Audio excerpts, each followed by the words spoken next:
Hey guys, this is Jackson from Veridian Cruise. Today we're going to do the Honda Africa Twin CRF 1000. It's got a few different models, some DCT, some not. We're going to do a quick install video and show you how to put this thing together, get all the plastic panels off. Just showing the kit here you're going to receive in the nice little box. So instruction manual, you should have everything checked here, what's going to be included. We've got our 3-button switch in this case. So he's got the standard 3-button switch, set, cancel, and resume. And this is fully opening so that you can get it around the handlebars nice and easy. We've got the cruise controller with the wiring harness. So this has got throttle input, throttle output, the connector switch, and the diagnostic connector. For the Honda models, there is also one wire tap that's required. We provide a high quality 3M connector. It's got 2 taps built into it to get a secure connection, and then some zip ties to get the job done. So we're gonna start here with the seat. Just use your key to remove the front side of it as you would to get into it, up and forward. I put this in all of our videos, but I show how these little push clips work. So in the standard state, they're like this. You're going to push in the middle, and that puts them into a depressed state like that, and then you can safely remove them. To reset them, push them back through so they're popped up, install them into the hole, and then just press down. Reusable if you don't pop them off. Okay, so next step here, you've got 2 5mm Allens, so one in the back, one in the front, and then it's just Velcro. So starting from the front, you're going to pull forward, releasing the Velcro, and then at the back, kind of make sure it's coming up at the same time, and then that all pops free. And then you want to remove this little filler piece here. There you go. So the next part of this is we're going to remove the upper cowling and start working on the forward-facing cowling. So you've got a couple of the snaps. There's going to be 1, 2, 3, 4 on this side. So 1 and 2 and 3 and 4. Okay, so now we're going to start working on the front cowling for the dash and the forward cowling for the front fairing of the whole bike. So you're going to remove these 2 5mm here and here. And then you've got 4 pops, 2 on each side. 1, 2, 3, 4.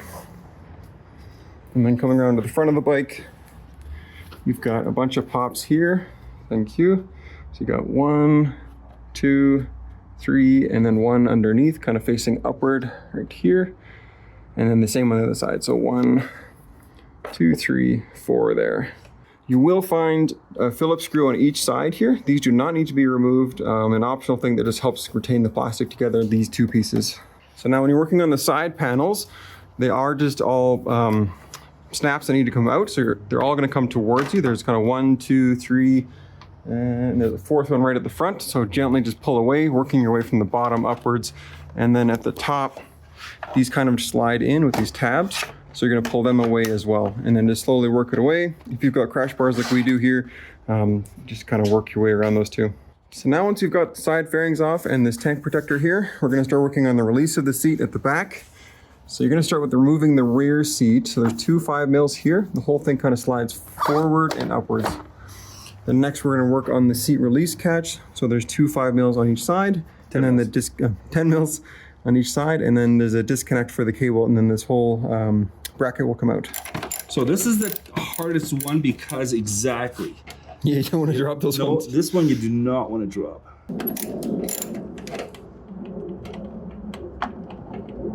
Okay, next what we can do is take this guy off, which is pretty simple. I think we will. This comes off first, then this. So when you put it back together, this goes in first and then this, and you got to wiggle it. It took me almost an hour last time to get it back properly. Yeah, you can see the wear marks. Yes. The frustration. Oh, absolutely. Here we go. Okay. This, and there we go. Okay. Okay, so with the tank, you're just going to remove that 1 10mm at the back. The whole thing's going to move backwards, and in this case, you can kind of move it off to the side. What we're after is the connectors in this area here.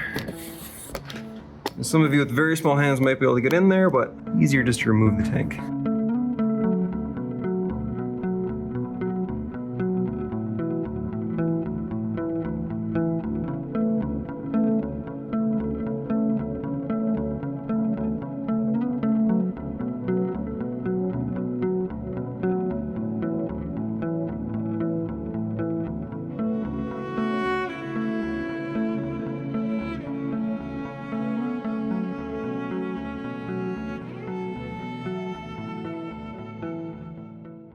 And then this diagnostic cable, we're going to run all the way back here.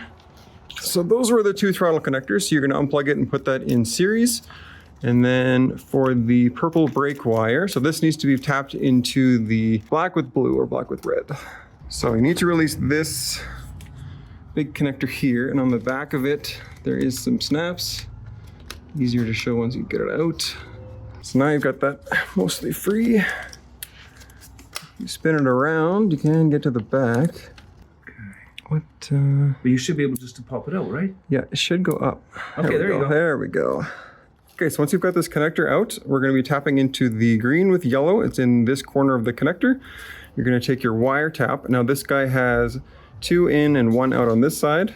So the wire tap can fit nicely on this side, and then you're going to pass the other wire through and then pinch it all together. And these are the better ones. See, they've got 2 taps to them. And I wish there was a better way to do this, but so far I have not been able to find it.